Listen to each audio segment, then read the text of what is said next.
From the Science History Institute, I'm Alexis Petrick, and this is Distillations. If I asked you what comes to mind when I say the word school lunch, you might think along the same lines as the students outside of a school in Philadelphia. They need to upgrade. We need good sometimes. Usually it's some nasty circle pizza with some vegetables, some meat. But overall, it's the food is a 5 out of 10 overall. Yeah, no, a 4 out of 10. According to these students, the food is, as the kids say, mid. Oh, I got you. That food is a negative 0. They don't got no salt, pepper, nothing. The only thing that's actually kind of mid is the pizza. Nothing else on that I don't menu. like that pizza. The mac and cheese tastes like nothing. Do you mean it has no taste? It has no taste, no flavor. We need to do better. Now, these kids were less than nice, but they're hardly alone. School lunch doesn't necessarily have the greatest reputation. But if you stop and think about it, feeding every single kid school lunch every day is nothing short of a minor miracle. And even the harshest critics I talked to admitted that it serves its function. If I wasn't hungry, I would never touch it. But if I was hungry, I would eat it. Maybe you take the idea of school lunch for granted. I certainly did. But then I learned about the massive, continuous effort it's taken to make the humble American school lunch a reality. A reality that's been more than 100 years in the making. It was born at the same time as compulsory education, when even the poorest kids left their factory jobs and went to school. And over the years, school lunch was molded into shape by nutrition scientists who wanted to optimize children's health. But it was also shaped in unintended ways by the circumstances of the time. Every time there's been a national crisis, it's left its mark on the school lunch, be it war, economic depression, a global pandemic.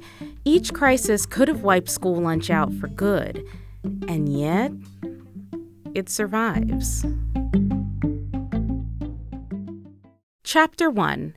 Who's responsible for feeding the children? I don't want to brag, but school lunch programs started right here in Philly, in Distillation's hometown, and also Boston. So efforts to feed children in U.S. schools begin in large U.S. cities at the end of the 1800s. My name is Jesse Smith, and I am the curator of our newest exhibition, Lunchtime, The History of Science on the School Food Tray. Jesse showed us around the exhibit, which, I'm not going to lie, was quite the walk down memory lane. Okay, so my favorite thing about coming into this exhibition is there's sort of a fake school lunch line with fake school lunches, the plastic trays, and you've got these sort of cardboard boxes of milk. And there's even a real live school lunch table, which the Philadelphia School District gave us. I have okay memories of school lunch table. I think mostly because I was a menace. I think I was the mean kid in school. So next to the table, there are large images from the 1800s that show us what early school lunches looked like. It's an image. Boston students were some of the first in the country to be fed in actual schools, which we take for granted, but was brand new. So let's see, it looks like this is the New England kitchen. It's this fantastic picture of all these women sort of seated in a kitchen, a giant kitchen, sort of sorting food. In the 1850s, Massachusetts ruled that kids had to go to school. Before that, some went to school and others worked in factories. Eventually, compulsory education, as it was called, spread across the country until it was standard practice. Now, it didn't look exactly like school does now. One major difference, kids typically went home for lunch, or brought it in a tin pail, or, worst of all, went hungry. The bitter cry of the children? All right, this book is incredible. Journalist John Spargo was horrified by the plight of the country's poor children at the dawn of the 20th century. He told the story of one girl who brought dry, uncooked oatmeal to school for 3 days, but he was devastated by the large number of school children who ate nothing for lunch and argued that poor diets and empty stomachs impaired students' learning and limited their physical development. But all that soon changed. One thing that happened with the rise of compulsory education is that we started to recognize childhood as a distinct stage of life, that young bodies have different needs from adult bodies, and schools were starting to be seen as an intervention point. This is Andrew Ruiz, the author of Eating to Learn, Learning to Eat. People are starting to think that schools could do more for children than just simply educate them. And in fact, that the education mission would be significantly improved if schools did more to look after the health and welfare of children. A good teacher is not only concerned with feeding children's minds.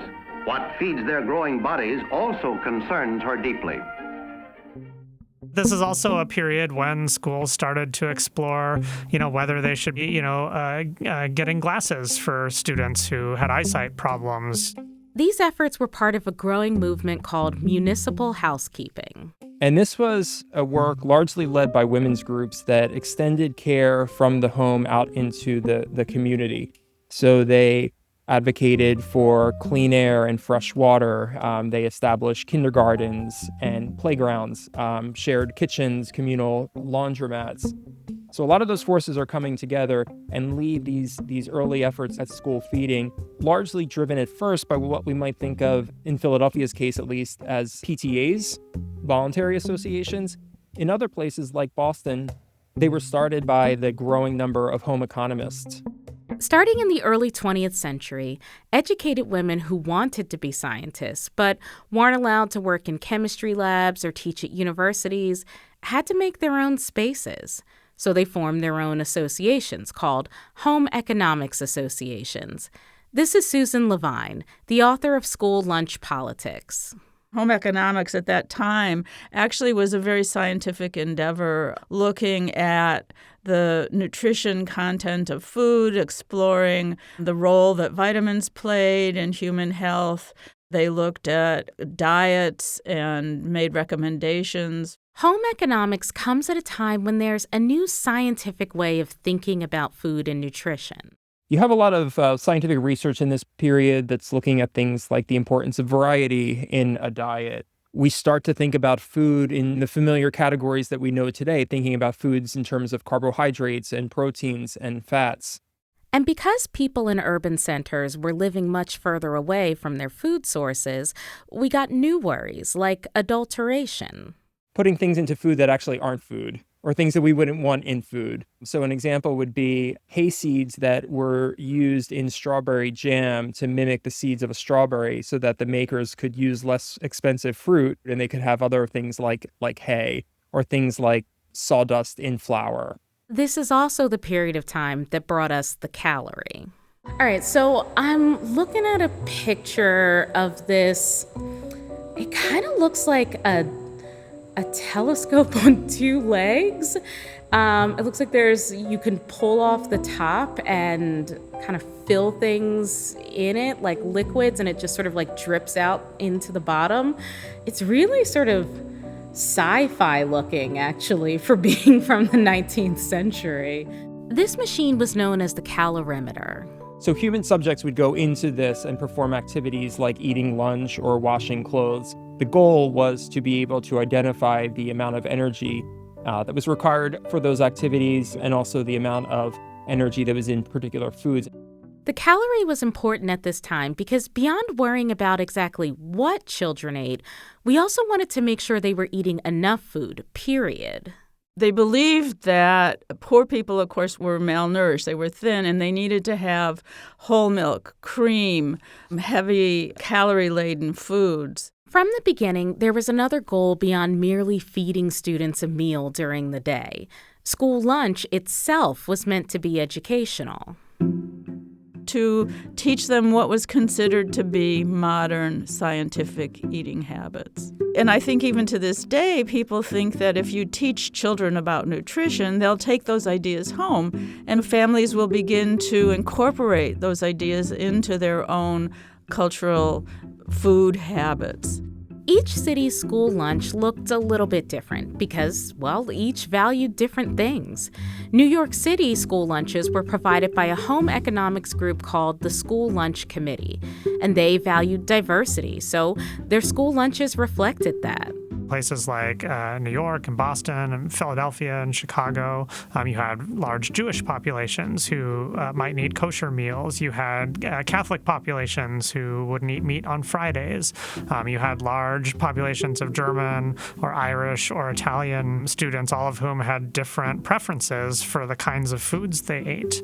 But some places really leaned into the idea of using school as a way to assimilate immigrants, which they did, believe it or not, by serving them food lacking in spice. Right. The goal of that really was not to offend anyone, so that, even to this day, some people don't like spicy food, and some people like spicy food, and some cultures use spices in different ways. The idea was to make the food uniform so everyone could eat it. And then, as students set aside their own cultural dishes, they'd learn how to be more American by eating a quote-unquote healthy American diet. In my view, it's really hard to change a food culture, and I don't know how successful these programs were. But they were successful in proving that you could feed kids in school. The only problem was that many of these programs weren't permanent. They were only meant to be proof of concept. Here's Andrew Ruiz again. Public appointees or school board members or principals, they really saw these as demonstration projects. They said, look, if we can build this program and show how effective it is, then, maybe the school can take it over entirely, right? That all the expenses, or at least all of the operations, could be transferred entirely to go under public purview and could be a part of sort of normal school operation. But there was a big problem standing in the way. So historically, governments, federal, state, or local, had relatively little involvement in social welfare or charity. And that was generally considered to be something that religious organizations or sort of social beneficent organizations would take care of. Public money could be used for new infrastructure, like building a kitchen. But purchasing food directly for children would have generally been considered well beyond what a school could legally do. Mr. Williams would like to help, but the school funds just can't be stretched without an increase in taxes. Some of these smaller home economics organizations were determined to get their school boards to take them over. But even when that did happen, the results were disappointing. In 1915, the School Lunch Committee in New York City served 80,000 free or low-priced lunches to elementary schools. And they worked hard to create menus that were nutritious, but also reflected students' individual cultures. When the school board took the program over, it all went downhill. And the first thing that happened is that there was a major contraction in the number of schools that were offering meals. The quality went down and that kind of thing. And it was clear that the Board of Education both wasn't prepared to take it on entirely on their own, but also didn't have the same level of investment in the program. The transfer went so poorly that the School Lunch Committee had to step back in for a short time and rebuild the program to a point where the Board of Education could actually sustain it. But even after that, things were difficult, and it just deepened the debates over that question: who is responsible for feeding the children? Some board members said that feeding kids should really be the responsibility of families and not schools. So in that sense, they may have had very little incentive to make sure that the program succeeded.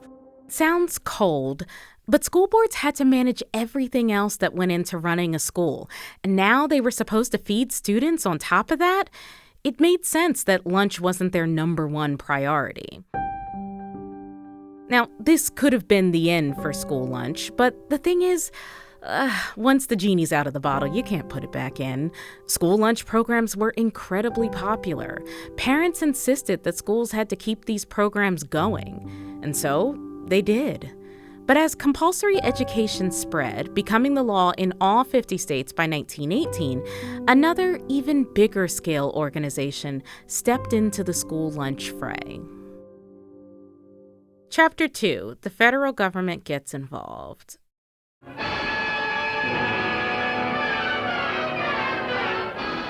was panic. 16.5 million shares of stock sold in a single day. Sold hopelessly, desperately. at any price. During the Great Depression, on the one hand, we had millions of people facing severe privation, at the edge of starvation, and in some cases, actual starvation. And on the other hand, we had huge agricultural surpluses. This is Janet Poppendick, a retired college professor, activist, and author of Free for All, Fixing School Food in America. Janet says the irony of farm surpluses combined with starving people was not lost on anyone. This was frequently remarked on, commented on in the press, from the pulpit, this paradox of want amid plenty. There was lots of good crops all around. The people was going hungry. The big boys, they wanted to keep the prices up. But it came to a head when the Roosevelt administration came into power. The price of goods was collapsing. There were millions of farmers whose products were selling for less since the markets were down. And so the government paid them to produce less. But that still left the issue of the crops and livestock that they had already grown. They didn't want to risk flooding the market and lowering prices even more, so the plan was to dump it. Perhaps one of the wildest examples of this was what pig farmers did in the Midwest. Maybe they could forestall an impending glut on the hog market by early slaughter of baby pigs. And so the Secretary of Agriculture undertook to slaughter 6 million baby pigs.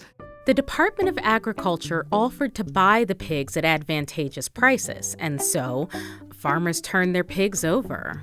And it turned out to be a public relations disaster. The equipment in slaughterhouses was designed for big hogs, not little pigs. And so were the pens that were supposed to hold them, so they escaped and they went squealing down the streets of Omaha. In another city, pigs were liquefied and turned into fertilizer, but there was nowhere to store it, and so it was dumped by an old quarry. It stank to high heaven and brought a plague of blue flies. As we would say now, the optics were not good. The Chicago Tribune was particularly vociferous in its attack on the Roosevelt administration. And FDR was, he was no fool, because people were saying, how can you be destroying this good food when people are going hungry? So the federal government came up with an innovative solution. The curtain is about to fall on the spectacle of indifference to millions of hungry people looking for food, while surplus food rots on the ground and farmers go broke because there is no market for their products. In one stroke, with the President's backing and cooperation, we hope to help the farmer and feed those who are hungry. The Department of Agriculture would purchase excess food from farmers and then send it to food pantries and to schools to serve their students. And it was an interesting idea because it was like, let's kill two birds with one stone, right? We can help farmers and we can help children. This is Jane Black, a food journalist who's written and podcasted extensively about school lunches. If they had extra beef, if they had, a surplus of corn, okay, great, we'll take that from you. But instead of asking what foods are best for children, the question became, what foods do farmers have too much of?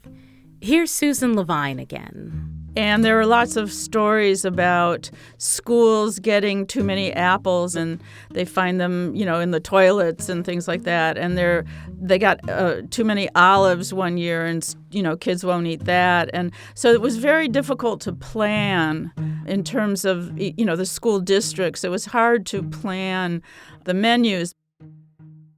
But then yet another crisis came along and changed things. Then in December, America's role in World War II was suddenly crystallized by the Japanese. Suddenly, feeding school children was a matter of national importance.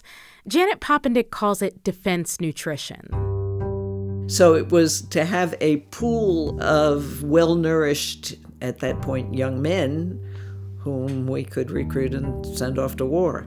In army induction centers all over the nation, examining doctors found rejectees starved for the foods to give them the steady nerve, the clear eye, the strength of bone and muscle to fight and win a war.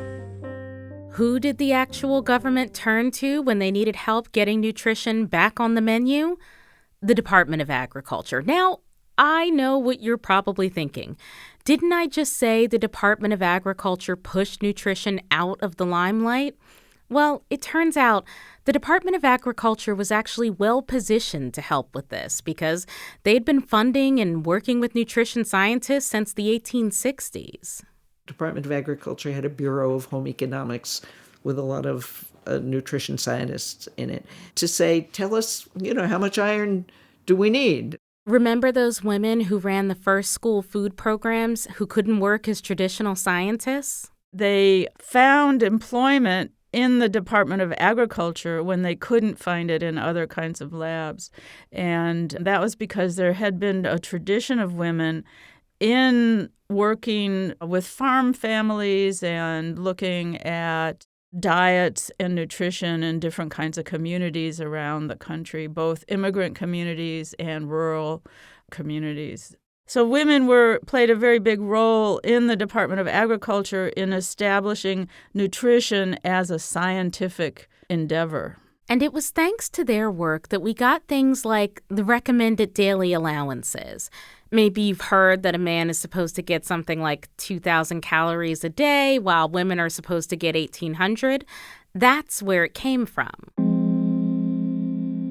So now the federal government is involved in school lunch through the Department of Agriculture. And the goal was to feed children nutritious lunches to make them into better soldiers while simultaneously helping farmers out. But this arrangement wouldn't become a permanent fixture until the next crisis hit. Chapter 3. No nation is healthier than its children or richer than its farmers. One thing we should clarify is that even though school lunches had been subsidized by various groups and local governments, it wasn't free for students. Now, you might think that coming out of the Great Depression, people would see this as a problem, and you'd be right. And schools did address the issue.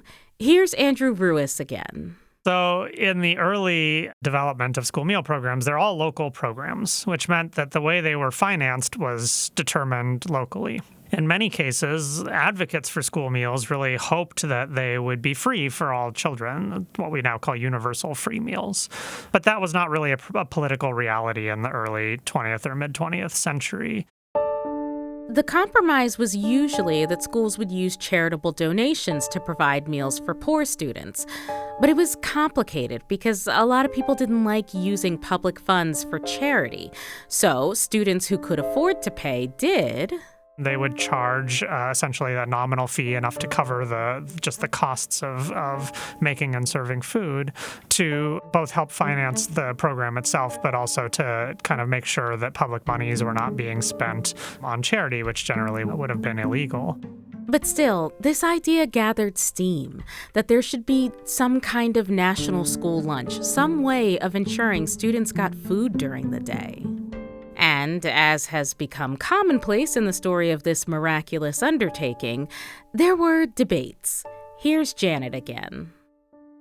You had Robert Taft saying you're going to destroy the backbone of American youth. They're going to be used to asking Uncle Sam for dinner. I mean, that's when the concern about that school lunch would somehow or other pauperize people. There was also the other big scare of this era, that it would make people into communists.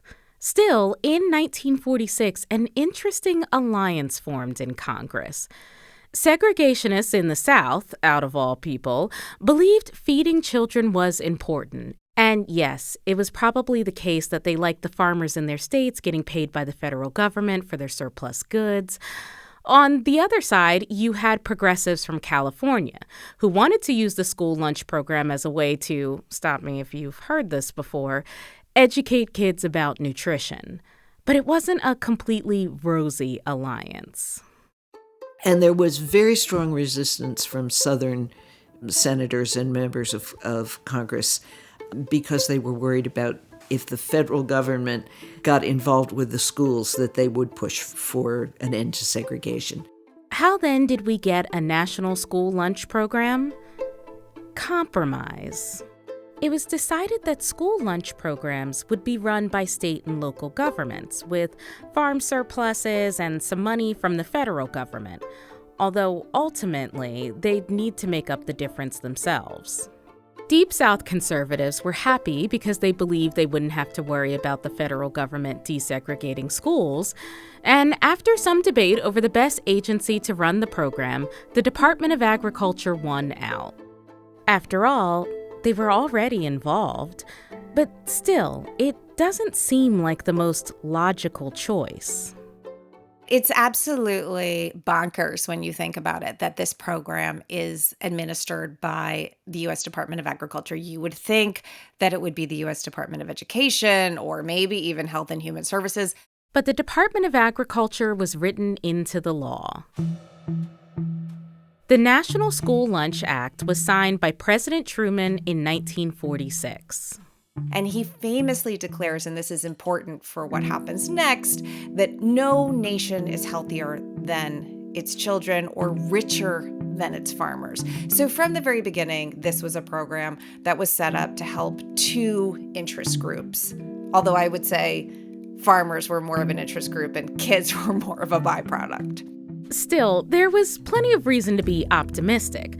Post-World War II is a period of prosperity in the United States. We see ourselves as world leaders economically and culturally. I mean, we even have a school lunch program. So what if sometimes there are more olives and apples than the kids can actually eat?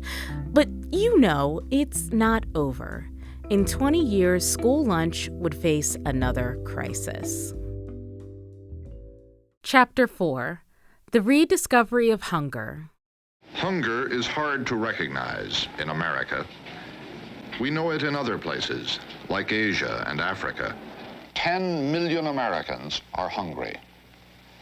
That's just the arithmetic. Unfortunately, the problem is all too human. That's a clip from the 1968 CBS documentary Hunger in America.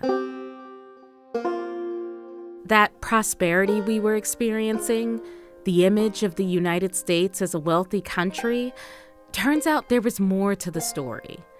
So in 1968, a landmark report was released, which was called Their Daily Bread. And it was a look at how the school lunch program was working. And what it revealed was that, and it was shocking, 1/3 of the 6 million children living in poverty were receiving free or subsidized lunch.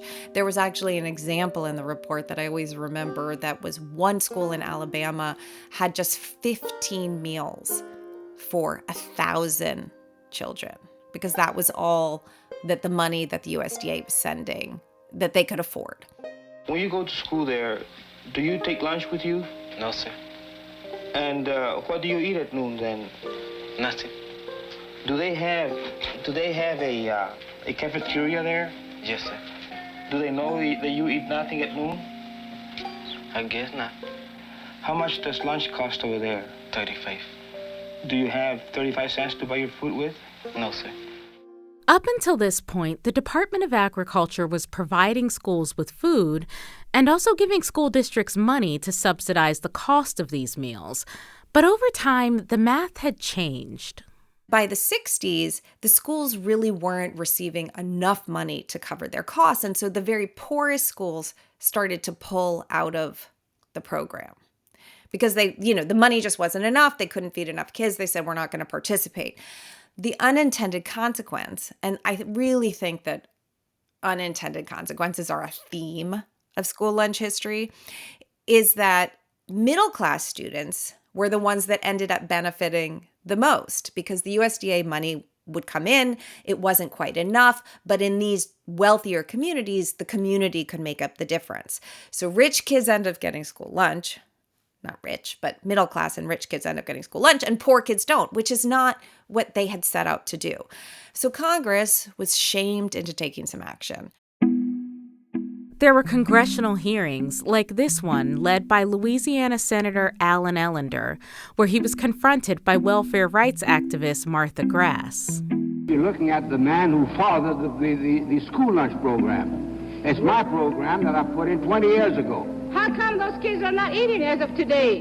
In 1969, Richard Nixon addressed the problem. The plain fact is that a great many Americans are not eating well enough to sustain health.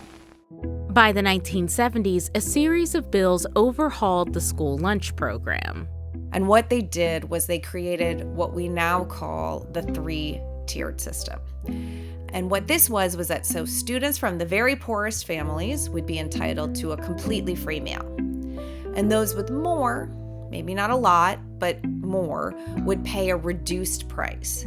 And everyone else would pay the full price. And the system had the virtue of guaranteeing that the poorest children would be fed. This was a huge victory, but it also brought complications and some unintended consequences. The programs expanded and rapidly became more expensive, and schools were forced to do more with less. Here's Susan Levine.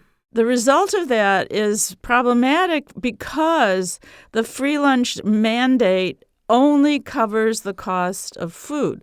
It doesn't cover the cost of equipment.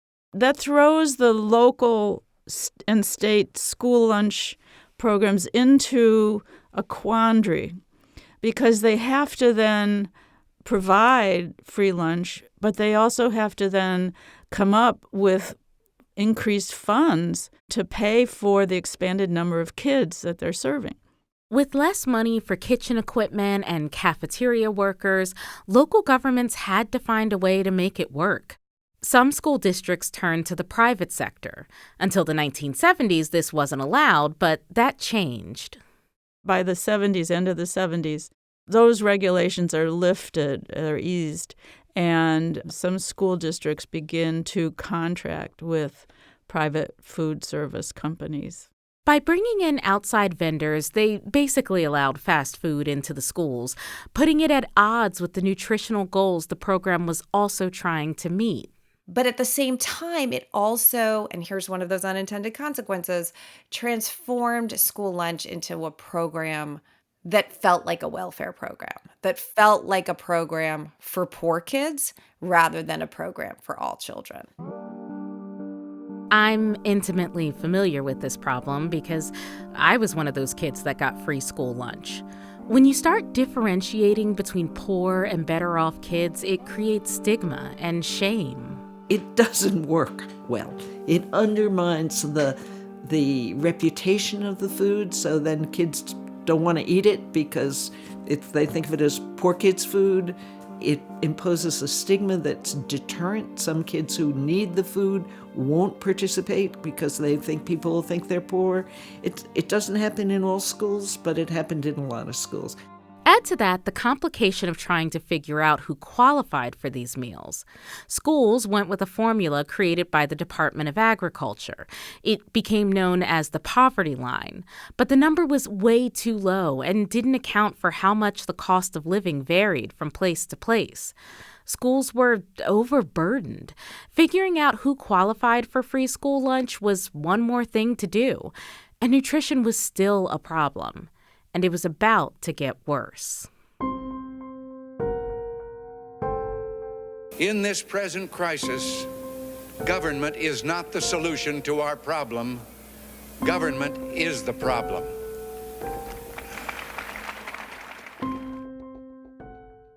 Chapter 5. Let the meat catch up. Nutrition science is a dynamic field, and by 1980, our standards had changed. That year, the Department of Agriculture released new guidelines that encouraged Americans to avoid too much fat, saturated fat, and cholesterol, which was all well and good, but the reality was that school lunches and farm surpluses were still interwoven, and these surpluses were contributing to the problem. In the 80s, there was one particular product farmers had a ton of. Here's Jane Black again. There's this very famous example in the 1980s when dairy farmers found themselves awash in milk. And it's a really interesting kind of funny little backstory, which is that this was the time when farmers had started to use hormones to get cattle to produce more milk. The problem was the cattle produced more milk And then they thought, oh my God, what are we going to do? Like, it's more efficient, but what are we going to do with all this milk? And so they thought, okay, well, we'll turn it into cheese, because cheese is essentially a way to preserve milk, if you think about it. So they turned it all into cheese. But then they didn't know what to do with the cheese. And so they started to stockpile it. Among the problems facing the United States government, cheese. More than 250,000 tons of cheese, mountains of surplus cheese piling up in refrigerated warehouses. The surplus is growing so rapidly that some cabinet members are meeting tomorrow to discuss what to do with it. Lisa Myers reports. And it's a very interesting fact that many people don't know, that under Kansas City, there are these miles and miles of tunnels where the government stores surplus products. And at this point in the 1980s, the caves were full. I mean, literally miles of caves, floor to ceiling, stacked with cheese. 5-pound blocks of processed American, 500-pound barrels of cheddar, 560 million pounds of cheese, more than 2 pounds for every man, woman, and child in this country. And that's only a third of the surplus dairy products that cost the government as much as $1 million a day just to keep. It's an incredibly weird situation to have all of these stocks, and we're still buying them and taking them on and spending $1.5 billion a year on these stocks. It's inexcusable. And so the government says, what are we going to do with this? And they think, oh, let's give it to the schools. Great idea. The problem was that this happened right at the time in the 1980s when suddenly the American public decided it was terrified of saturated fat. So how did schools solve this cheese Fort Knox situation while not straying too far from their nutritional goals? I'd love to tell you they did something fancy with nutritional science, but they really just did things like cut the amount of mozzarella cheese they used on pizzas. School lunch took another hit when Ronald Reagan became president. The Reagan administration today proposed reductions in the minimum amount of food in school lunches. It says the minimum will still provide up to 1/3 of the average daily allowance for most nutrients, but critics, as Bill Lynch reports, charge the program substitutes a snack for a meal. Portions of meat and vegetables are also reduced so that a serving of a 2-ounce hamburger with 10 French fries, previously required for elementary schools, is cut back to a 1.5-ounce hamburger with 6 French fries. So now school lunches are smaller and less healthy. But Reagan came up with a clever, if controversial, solution. The administration has been under fire ever since it put out rules saying that ketchup and relish were vegetables under the school lunch program and that the hamburgers could be part soybean. Democratic senators denounced the rules as they ate school lunches yesterday. This is the vegetable. This little cup, which is half sugar, is the vegetable you're going to have to go along with this plate of food. And it's absolutely obscene.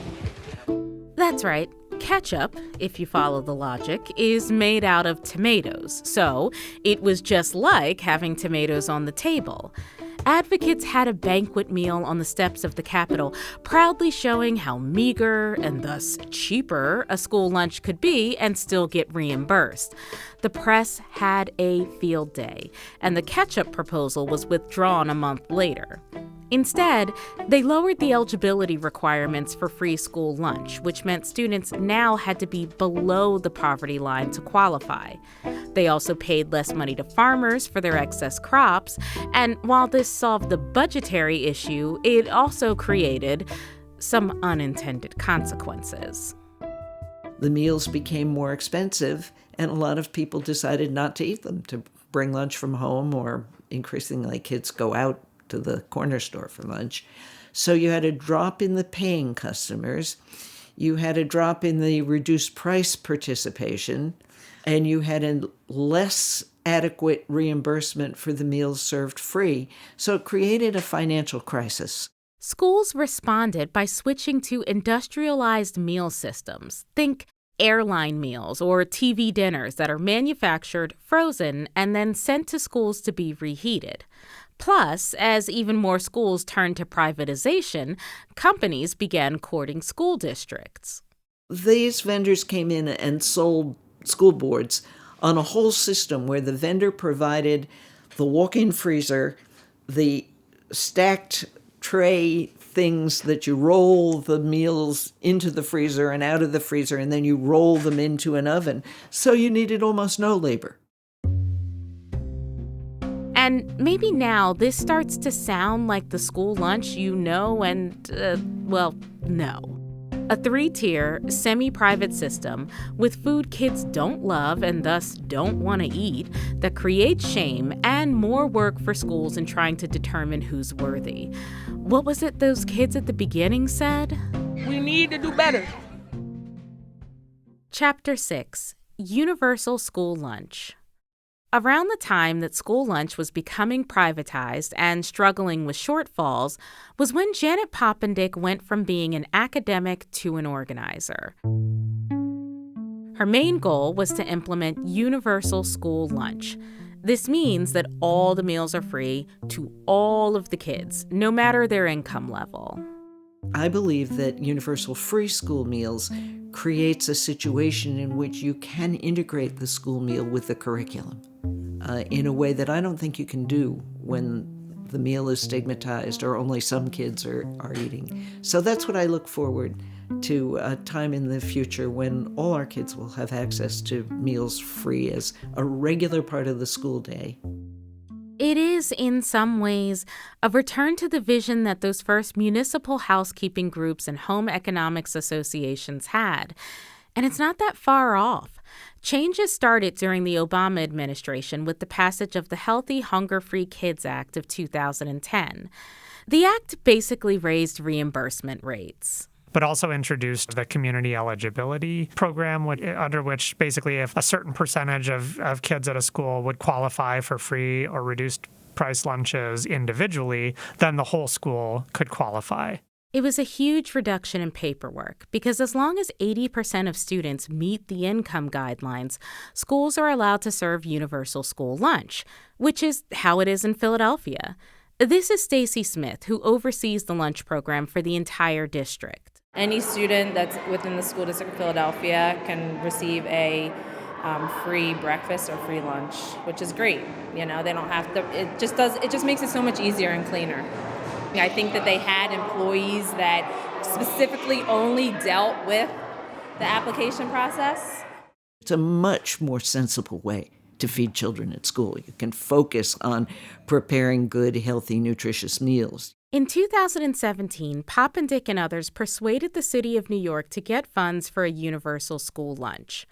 And she's very proud of the fact that it represents exactly what New York City values. If I was to go to a New York City public school now, what would be on the table?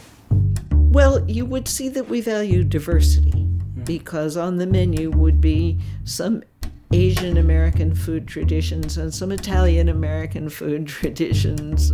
There are some schools in New York City that provide halal food and some that provide kosher food. You would see that there's an effort to provide kid food, kids' favorite food. So you would undoubtedly find varieties of chicken nuggets and burgers. You would find New York State apples and other foods identified as New York State. You would find a clear, articulated concern about the climate impacts and the sustainability. There's one final crisis in our story. With thousands of local students at home and many parents out of work right now, school meals right now are critical. Some are very anxious. They're worried where, is this going to stop? And I'm just telling them I'll be here every day. During the COVID-19 pandemic, a waiver program gave every student in the country access to free breakfast and lunch. So briefly, we had nationwide universal free school meals, and advocates, of course, were hoping that we would continue. It opened a lot of people's eyes to how essential school lunch is and the people who make them are. During the pandemic, they were suddenly lunch ladies on the cover of Time magazine or what have you. And I don't think that was a trivial change. I think that was a long overdue recognition that there have been people who have been working hard trying to provide not just nutritionally adequate, healthy, but also tasty meals for students. And the benefits during the pandemic were measurable.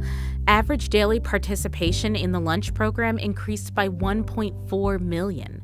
95% of school districts said it reduced hunger, and 82% said that it helped academic achievement. Nevertheless, after 2 years, Congress ended the waiver program. By returning these programs back to normal, we can uphold our responsibility to taxpayers and the principle that aid should be targeted and temporary. And so we were back where we started. But remember, you can't put the genie back in the bottle. Since the pandemic, 8 states have passed laws making school lunches universal: California, Colorado, Maine, Massachusetts, Michigan, Minnesota, New Mexico, and Vermont. And Janet Poppendick helped get it passed in New York State. And we believe that it will be announced any day now. Over the years, many people have tried to improve the school lunch, from celebrity chefs like Jamie Oliver and Mark Vetri in Philadelphia to RFK Jr. But making a healthy school lunch that kids want to eat from scratch is nearly impossible with the money allocated, just $1.25 per meal. But that hasn't stopped schools from trying. Here's Stacy Smith again. And that's what we tell our managers, like the students are our customer. So we want them to be satisfied. When you go to a restaurant, if you had a bad experience, are you going to go back? I mean, if the kids don't like what they're being served and they're not going to eat it, the last thing we want is for them to throw it away. So they get student feedback and they innovate. And many of the kids seem to be responding to it. Nah, hold up. Them tater tots are good. Oh, yeah. I ain't going to hold you. And then, yeah.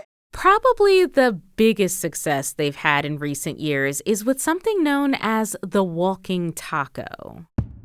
It's basically a bag of Frito-Lays that's turned sideways, cut open with scissors, and then students can choose to fill it with ground beef or chicken or cheese, basically customize it however they want. Even the harsh critics we heard from earlier had nice things to say about it. Oh yeah, the walking taco too. The walking taco is different. Same. Besides making foods that kids want to eat, Philly's school lunch program also ensures that fruits and vegetables are included. I worked for the district for 21 years. I'm very particular about my job. I like it ding, ding, ding. I run a tight ship. That's Gina Coyle. She manages the cafeteria at Anne Frank School. For lunch, we have, next week we're having meatball sandwiches on Monday, and you'll have pizza, you'll have baby carrots, french fries, apples, and craisins. Tuesday, you'll have a new item, chicken wings with pepper jack pretzel bites, cucumbers, vegetable juice, a pear, or applesauce. The menus might sound unremarkable to some, but it illustrates all the victories and compromises that have been won since the inception of school lunch. Make sure you come sit with us. That's a 5th grader at Anne Frank School in Northeast Philadelphia. Our producer Rigo sat down with them for lunch on a recent spring day. The chocolate milk is the best. How does this compare to Compared to home, like this is the same. They're both pretty good. So today we are eating some chicken nugget bites. Very delicious. 10 out of 10. 10 out of 10. We have some frozen. Basically like a water ice. Yeah, I'm obsessed with it. So perhaps we should take a cue from these kids. And the next time we think about school lunch, give it some grace. It's a miracle that happens every day, and it's been more than 100 years in the making. Distillations podcast is produced by the Science History Institute and recorded in the Lori J. Landau Digital Production Studios. Our executive producer is Mariel Carr. Our producer is Rigoberto Hernandez, and our associate producer is Sarah Kaplan. This episode was reported by Rigoberto Hernandez and mixed by Jonathan Pfeffer. Support for Distillations has been provided by the Middleton Foundation and the Wyncote Foundation. You can find all of our podcasts as well as our videos and articles on our website at sciencehistory.org. And you can follow us on social media at scihistory.org for news about our podcast and everything else going on in our free museum and library. For Distillations, I'm Alexis Petrick. Thanks for listening.